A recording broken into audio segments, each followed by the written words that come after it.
आज मैं आया हूँ माउंटेन लेक, जो कादाम वैली में वाक़ है। ये बहुत खूबसूरत पुरसुकून जगह है। ये है माउंटेन लेक।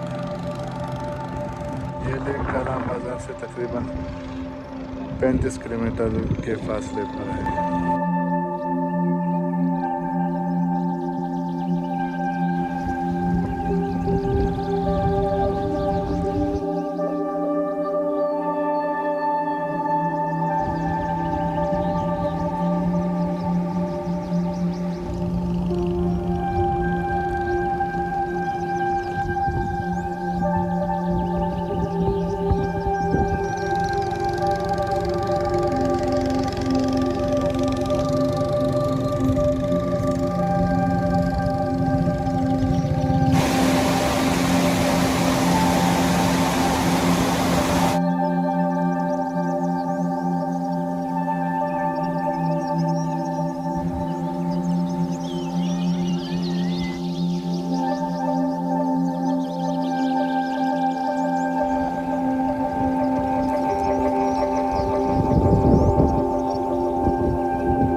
ये था माउंटेन लेक जो आपने देखा। वीडियो कैसा लगा कमेंट में ज़रूर बताएं। इस चैनल को सब्सक्राइब करें और साथ में बेल आइकन ज़रूर दबाएं ताकि हर आने वाली वीडियो की नोटिफिकेशन आप तक पहुंच जाए। शुक्रिया।